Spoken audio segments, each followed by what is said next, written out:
Hello friend, सैनिक ITI के YouTube channel में आपका स्वागत है। हम लोग वर्कशॉप कैलकुलेशन एंड साइंस के क्वेश्चंस को देख रहे थे, तो आज उसी के सीरीज को आगे बढ़ाते हुए उसके पार्ट 10 को हम लोग डिस्कस करेंगे। तो चलिए आज के वीडियो को स्टार्ट करते हैं। पहला क्वेश्चन है 165, तनाव खिंचा ग्राफ में बिंदु B क्या दर्शाता है। तो बिंदु B आपका दर्शाता है लोचदार सीमा को, जिसको हम बोलते हैं इलास्टिक लिमिट। अगर इससे ज़्यादा बिंदु B ऊपर जाएगा या फिर C से नीचे आएगा तो फिर से कवर नहीं कर पाएगा अपने शेप को, इसलिए इसको हम क्या बोलेंगे, इलास्टिक लिमिट, लोचदार सीमा। तो जो बिंदु B है आपको क्या प्रदर्शित कर रहा है, लोचदार सीमा को प्रदर्शित कर रहा है। अभी यहाँ दिया है आपको अपरूपण प्रतिबल तथा अपरूपण प्रकृति, इसको हम बोलते हैं पहले तो प्रत्यास्थता होती है एक चीज़ आपकी, प्रत्यास्थता जो होता है आपका प्रतिबल बटा के विकृति, प्रतिबल बटा के विकृति, अंग्रेजी में बोले तो स्ट्रेस अपान स्ट्रेन। अगर इससे पहले हम शेयर शब्द जोड़ देते हैं, shear stress, shear strain, shear stress और शियर स्ट्रेन, तो ये आपका बदल जाता है किसमें, कठोरता के मापांक में। तो ऑप्शन बी आपका सही हो जाएगा। किसको प्रदर्शित कर रहा है, तो कठोरता के मापांक को। चलिए हम लोग देखते हैं क्वेश्चन नंबर 167। जैसा कि पिछले क्वेश्चन में मैंने आपको बताया कि यदि प्रत्यास्थता है तो किसके बराबर होती है, स्ट्रेस अपान स्ट्रेन के, स्ट्रेस अपान स्ट्रेन के।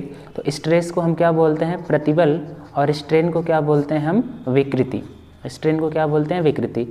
तो जब इनका अनुपात है तो उसको क्या बोलते हैं हम, प्रत्यास्थता, जिसको हम अंग्रेजी में क्या बोलते हैं, यंग मॉडुलस, और डिनोट किससे करते हैं, y से। तो इस जाएगा इसका आपका ऑप्शन नंबर सी हो जाएगा सही। इसके बाद क्रैंक शाफ्ट पर कौन सा बल कार्य करता है, तो क्रैंक शाफ्ट पर आपका मरोड़ तनाव कार्य करता है। कौन सा बल कार्य करता है, मरोड़ तनाव कार्य करता है, जिसको हम अंग्रेजी में बोलते हैं टॉर्सेनल स्ट्रेस, टॉर्सेनल स्ट्रेस। क्वेश्चन नंबर 169 कह रहा है कि थर्मोसेटिंग प्लास्टिक कौन सा है, which of the following is thermosetting plastic. तो इसका आपका ऑप्शन नंबर डी हो जाएगा, मेलामाइन रेजिन। मेलामाइन रेजिन को हम क्या बोलते हैं, थर्मोसेटिंग प्लास्टिक बोलते हैं।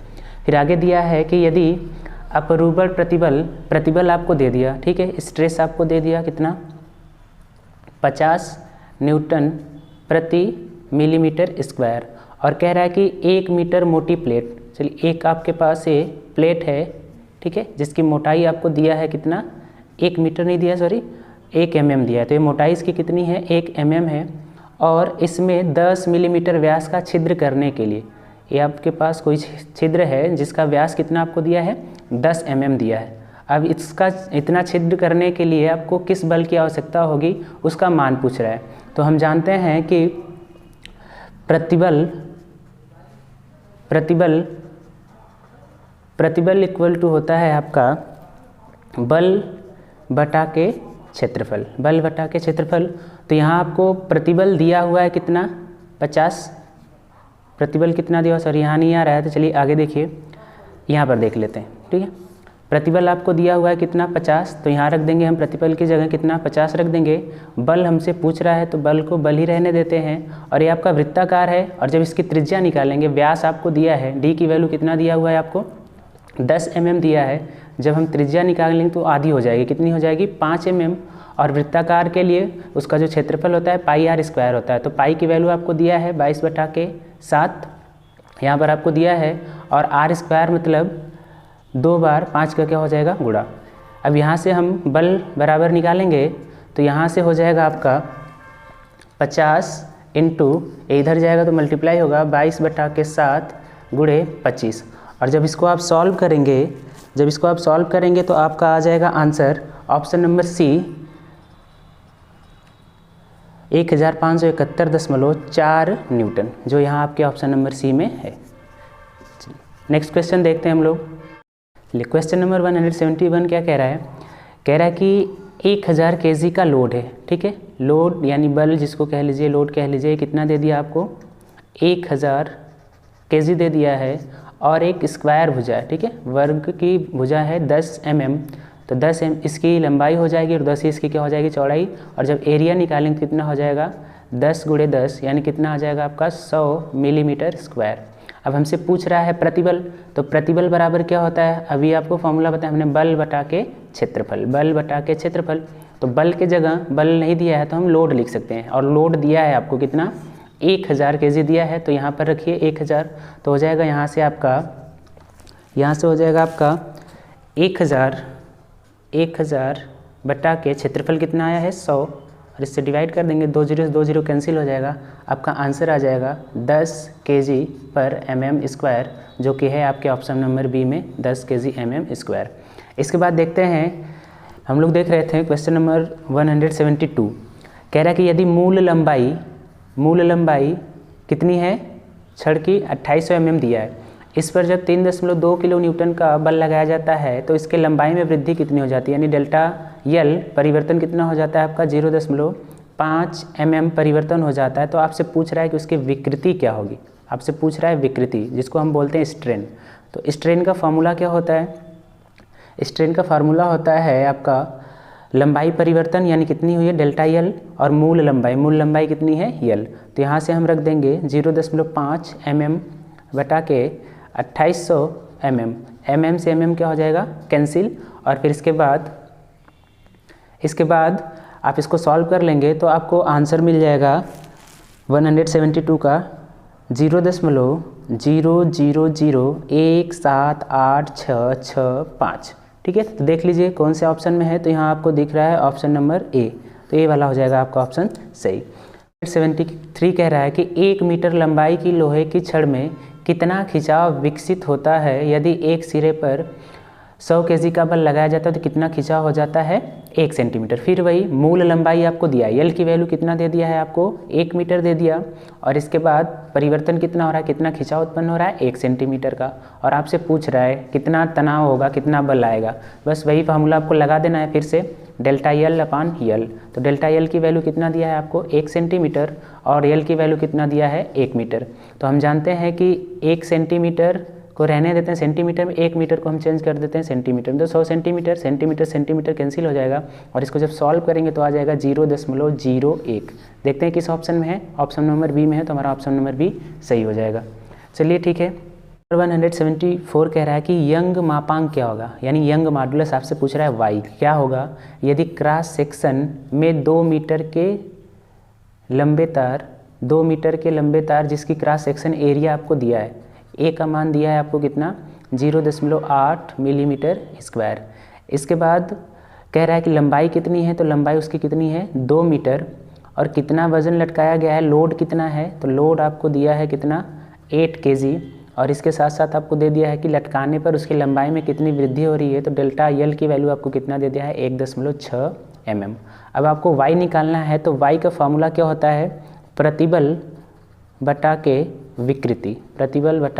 विकृति, और यहाँ से प्रतिबल का फार्मूला होता है आपका लोड अपान एरिया, और इसके बाद विकृति का फार्मूला होता है आपका डेल्टा यल अपान यल। यहाँ रखेंगे तो हो जाएगा y इक्वल टू इन यल नीचे है तो ऊपर चला जाएगा, लोड में मल्टीप्लाई हो जाएगा, तो हो जाएगा लोड इंटू स्मॉल यल अपान ए इंटू डेल्टा यल। ठीक है, डेल्टा यल यहाँ पर सबकी वैल्यू रख देंगे हम। तो लोड आपको कितना दिया है, लोड यहाँ आपको दिया हुआ है देखिए 8 kg। ठीक है, इसके बाद यल की वैल्यू कितनी है, तो यल की वैल्यू आपको दिया हुआ है कितना 2 मीटर, तो 2 मीटर को इसमें चेंज करेंगे हम मिलीमीटर में, तो हो जाएगा 2000 मिलीमीटर। इसके बाद इधर आपको दिया है एरिया कितना दिया है 0.8 mm, और इसके बाद आपको डेल्टा यल की वैल्यू कितना दिया है 1.6। फाइनली जब हम इसको सॉल्व करेंगे तो हमारी वैल्यू आ जाएगी 12500 kg/mm²। तो देखते हैं किस ऑप्शन में है, तो यहाँ हमारे आपके ऑप्शन नंबर डी में है 12500 kg/m²। चलिए नेक्स्ट क्वेश्चन देखते हैं, क्वेश्चन नंबर 175। चलिए देखिए इसमें क्या कह रहा है कि यदि किसी सामग्री का अंतिम प्रतिबल को हम बोलते हैं अल्टीमेट स्ट्रेस, क्या बोलते हैं अल्टीमेट स्ट्रेस, इसकी वैल्यू आपको दिया है। अल्टीमेट स्ट्रेस कितना दिया है 35 kg/mm²। सुरक्षा कारक सेफ फैक्टर आपको दिया है कितना 5। तो आपसे पूछ रहा है सुरक्षित प्रतिबल यानी वर्किंग स्ट्रेस पूछ रहा है आपसे। ठीक है, वर्किंग स्ट्रेस तो फार्मूला होता है सेफ फैक्टर का ultimate stress upon working stress. ठीक है, इसकी वैल्यू दिया है आपको कितना 5, और अल्टीमेट स्ट्रेस कितना दिया है 35। वर्किंग स्ट्रेस आपको निकालना है, तो यहाँ से वर्किंग स्ट्रेस आप जब निकालेंगे तो 5 इधर जाएगा तो हो जाएगा डिवाइड, तो हो जाएगा 35/7 और डिवाइड कर देंगे तो हमें कितना मिल जाएगा 7। देखिए किस में है, तो ऑप्शन नंबर डी में है आपका 7। इसके बाद किस प्रकार का तनाव है, ठीक है, चित्र आपको दिया है और इसमें पूछ रहा है कि किस प्रकार का तनाव है। जब भी किसी चीज़ को दबाया जाता है तो उसमें हम उसको अंग्रेजी में बोलते हैं कि कंप्रेस कर रहे हैं। क्या कर रहे हैं? कंप्रेस कर रहे हैं। तो कंप्रेस से बनता है आपका कंप्रेसिबिलिटी टेंशन या कंप्रेसिबिलिटी स्ट्रेन या फिर स्ट्रेस जिसको कह सकते हैं। तो यहाँ से हो जाएगा, उसका हिंदी होता है संपीड़न, तो इसमें हो जाएगा आपका ऑप्शन नंबर बी संपीड़न तनाव है, ठीक है। 7 क्वेश्चन में हमसे कह रहा है कि ऊष्मा उपचार की प्रतिक्रियाओं के विभिन्न प्रकार क्या हैं। तो इसके विभिन्न प्रकार होते हैं, पहला आपका एनिलिंग होता है, फिर नॉर्मलाइजिंग होता है, फिर इसके बाद हार्डनिंग होता है, फिर इसके बाद क्या होता है? टेम्परिंग होता है। तो हो जाएगा आपका ऑप्शन नंबर ए कि ऊष्मा उपचार की प्रतिक्रियाओं के विभिन्न चरण क्या होते हैं। पहले एनिलिंग होगा, फिर इसके बाद नॉर्मलाइजिंग, फिर हार्डनिंग, फिर टेम्परिंग हो जाएगा। इसके बाद 178 में कह रहा है कि ऊष्मा उपचार की प्रक्रिया क्या है। तो ऊष्मा उपचार की प्रक्रिया आपकी क्या होती है?